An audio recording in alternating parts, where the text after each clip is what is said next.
Tidak hanya di luar negeri terjadi kasus orang hilang ataupun peristiwa yang tetap menjadi misteri, baik itu motif ataupun siapa pelaku atas berbagai kasus-kasus yang menjadi misteri dan tak terpecahkan hingga kini. Berikut ini adalah beberapa kasus besar di Indonesia yang hingga saat ini tetap masih menjadi misteri dan belum tuntas penyelesaiannya, baik secara hukum maupun keberadaan fisik ataupun siapa pelaku sebenarnya.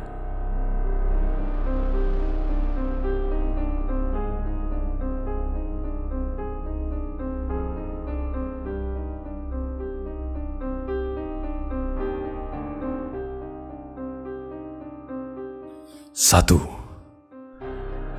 Marsina.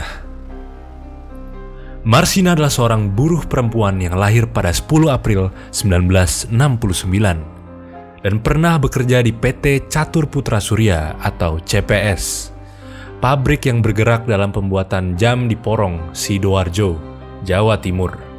Ia adalah sosok buruh yang progresif dan tidak ingin mengalah begitu saja kepada nasib. Walaupun Marsina lahir dari keluarga tak mampu, karena keterbatasan biaya, Marsina hanya mampu menyelesaikan pendidikannya sampai tingkat SLTA. Walaupun begitu, menuntut ilmu terus ia lanjutkan, yaitu melalui jalur non-formal dengan mengikuti kursus bahasa Inggris dan komputer. Suatu hal yang jarang sekali ditemukan pada kebanyakan buruh perempuan pabrik. Di lingkungan perusahaan di mana dia bekerja, Marsina merupakan aktivis dalam Organisasi Buruh Serikat Pekerja Seluruh Indonesia atau SPSI, unit kerja PT CPS. Meskipun belum lama aktif, tetapi ia merupakan buruh perempuan yang vokal di dalam membela rekan-rekannya sesama buruh, yang kerap diperlakukan tidak adil oleh pihak pimpinan perusahaan pada 4 Mei 1993. Marsina memimpin unjuk rasa kenaikan upah dari Rp 1.700 menjadi Rp 2.250. Ketika beberapa rekannya dikeluarkan dari perusahaan, dia pula lah yang membelanya.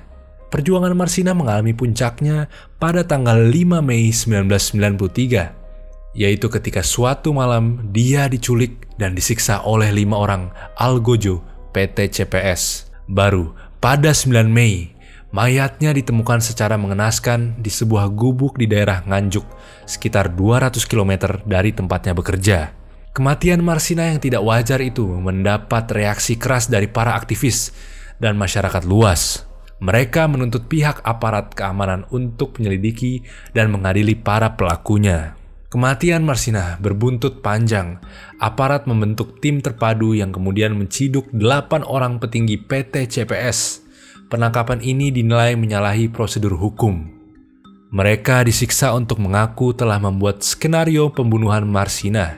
Pemilik pabrik PT CPS Yudi Susanto pun ikut diciduk. Baru 18 hari kemudian, akhirnya diketahui mereka sudah mendekam di tahanan Polda Jatim dengan tuduhan terlibat pembunuhan Marsina. Menurut penyidikan polisi, Marsina dijemput paksa oleh pegawai PT CPS bernama Suprapto, lalu dihabisi Suwono, satpam PT CPS, setelah disekap 3 hari.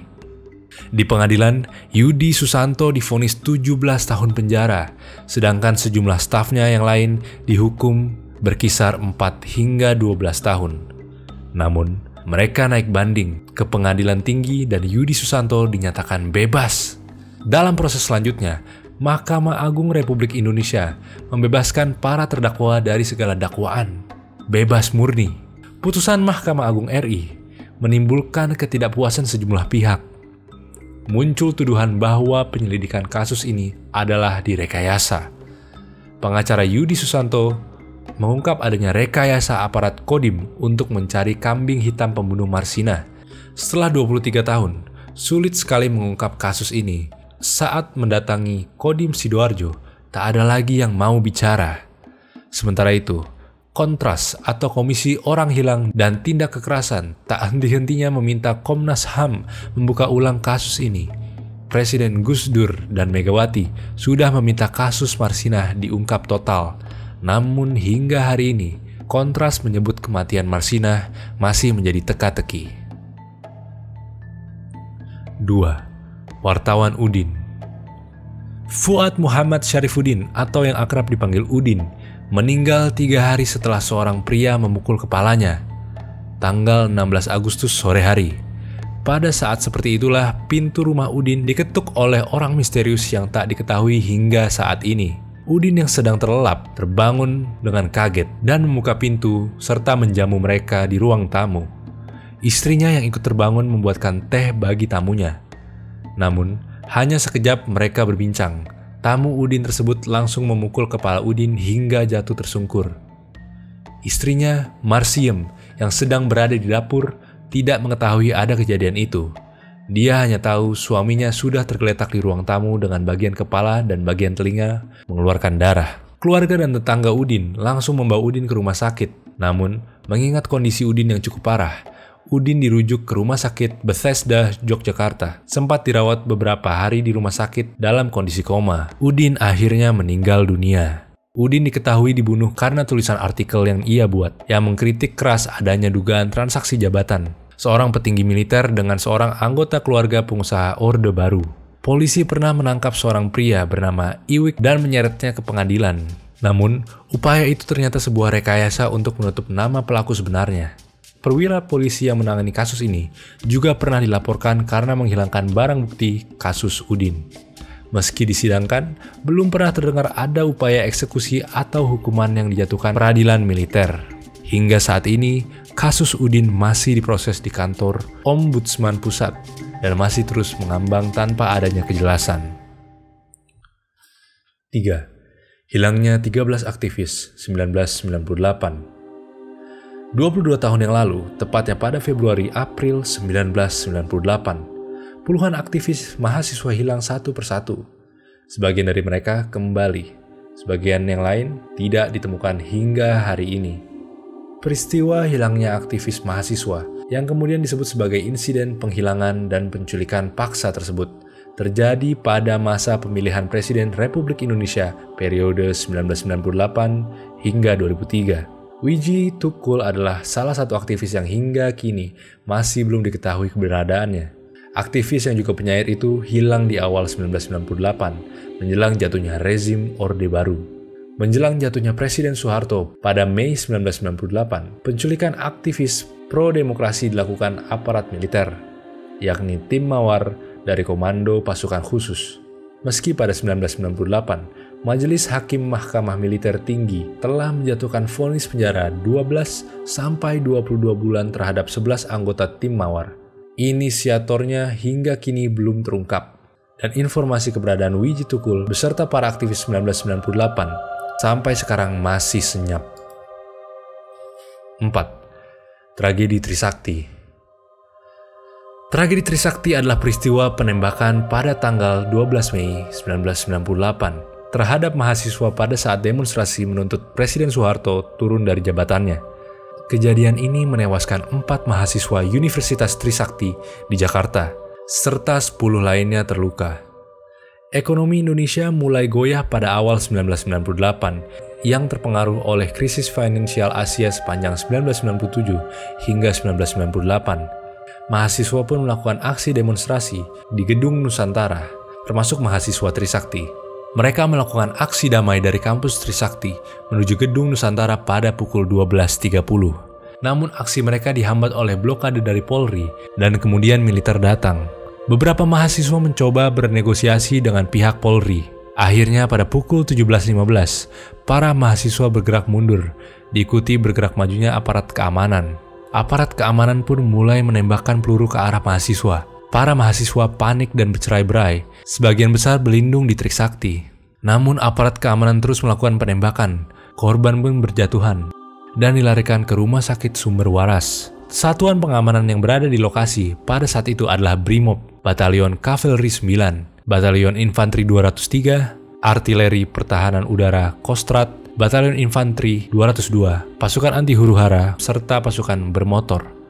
Mereka dilengkapi dengan tameng, gas air mata, Steyr, SS-1. Pada pukul 20.00, dipastikan 4 orang mahasiswa tewas tertembak dan 1 orang dalam keadaan kritis. Meskipun pihak aparat keamanan membantah telah menggunakan peluru tajam, hasil otopsi menunjukkan kematian disebabkan peluru tajam. Setahun setelah kejadian, proses hukum memang berjalan dan menyeret 6 terdakwa yang masing-masing dihukum 2-10 bulan saja. 3 tahun berselang, 9 terdakwa kasus penembakan mahasiswa Trisakti diadili di pengadilan militer dan dijatuhi hukuman 3-6 tahun penjara.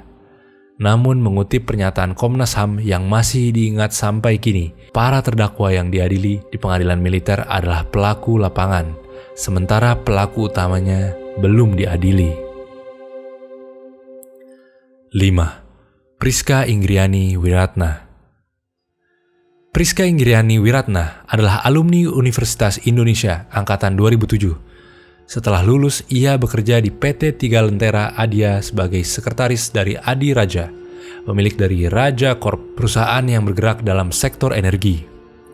Tempat perusahaan Priska bekerja menyediakan bahan bakar minyak untuk kapal-kapal listrik milik PT Car Powership yang disewa oleh PLN.